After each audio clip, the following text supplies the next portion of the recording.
तीन लड़कियों ने देखा कि राजकुमार दरवाजे के पास से गुजर रहा है।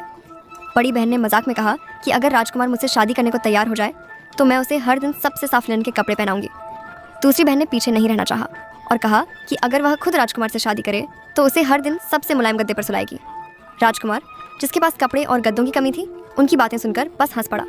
लेकिन तभी सबसे छोटी लड़की ने अचानक कहा, मैं उसे ज़रूर 2 सुनहरे बालों वाले बच्चे दूंगी। यह सुनकर राजकुमार ने तुरंत रथवान से गाड़ी रोकने को कहा और फिर उस सबसे छोटी लड़की को महल ले जाकर उससे शादी कर ली। शादी के बाद राजकुमार युवा राजा बन गया और रानी जल्द ही गर्भवती हो गई। लेकिन जन्म से कुछ ही दिन पहले राजा को युद्ध के मैदान में जाना पड़ा। इससे उस डायन को मौका मिल गया जो रानी को पसंद नहीं करती थी।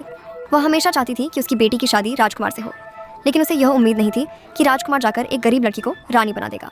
इसीलिए वह छिपकर सब पर नजर रखती रही। जब उसे पता चला कि रानी ने 2 सुनहरे बालों वाले राजकुमारों को जन्म दिया है तो उसने 2 पिल्लों को लाकर असली बच्चों की जगह रख दिया। राजा ने जब सुना कि उसकी रानी ने 2 कुत्तों को जन्म दिया है तो वह गुस्से में आ गया। उसने सैनिकों को आदेश दिया कि रानी और उन दोनों कुत्तों को झील में फेंक दिया जाए, लेकिन थोड़ी देर बाद उसे पछतावा हुआ। दुर्भाग्य से सैनिक पहले ही आदेश पूरा कर चुके थे और अब पछताने का कोई फायदा नहीं था। उधर डायन ने असली दोनों राजकुमारों को नदी के दोनों किनारों पर दफना दिया था। कुछ समय बाद राजा ने डायन की बेटी से शादी कर ली और जहाँ दोनों राजकुमारों को दफनाया गया था वहाँ 2 सुनहरे नाशपाती के पेड़ उगाए। राजा को उन पेड़ों के नीचे बैठना बहुत पसंद था, जिससे डायन, जिसके मन में डर था, बहुत परेशान रहने लगी। इसीलिए उसने रानी से कहकर उन पेड़ों को कटवा दिया। डायन के बार बार समझाने पर राजा ने आखिरकार पेड़ कटवा दिए और उनके तनों से 2 सुंदर बिस्तर बनवाए, एक राजा के लिए और एक रानी के लिए। डायन ने सैनिकों को आदेश दिया कि बाकी बची शाखाओं को जला दिया जाए। शाखाएं जला दी गईं, लेकिन डायन ने ध्यान नहीं दिया कि एक बकरी वहाँ से गुजर रही थी और उसने 2 अंधजली शाखाएं खा लीं। कुछ ही समय बाद उस बकरी ने 2 सुनहरे मेमनों को जन्म दिया। यह देखकर डायन चौंक गई और उसने अपनी बेटी से बीमार होने का नाटक करने को कहा।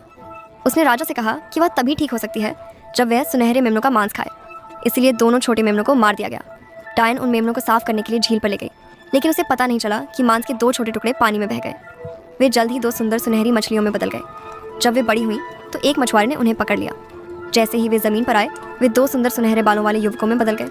मछुआरा डर गया, लेकिन उन दोनों युवकों ने उससे कहा कि वह उन्हें राजा के पास ले चले और वे वहाँ सुंदर कविताएं सुनाएंगे। राजा उन्हें ज़रूर इनाम देगा। उस समय जो भी इनाम मिलेगा वह सब मछुआरे को दे दिया जाएगा। हालांकि वह बहुत डरा हुआ था, लेकिन पैसों के लालच में वह उन दोनों भाइयों को महल ले गया। वहाँ दोनों भाइयों ने अपनी माँ के साथ हुई घटनाओं पर कविता लिखी और राजा को सुनाई। उन्होंने राजा से अपनी माँ को बचाने की भी विनती की। असल में रानी को झील में फेंक दिया गया था और एक सुनहरी मछली ने उसे निगल लिया था। शायद अब भी उनकी माँ जिंदा हो।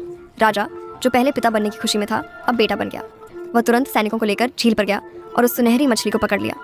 जब उसने उसका पेट खोला तो पाया कि रानी 17 साल बाद भी जिंदा थी। उसके बाल भी पूरी तरह स्वस्थ थे।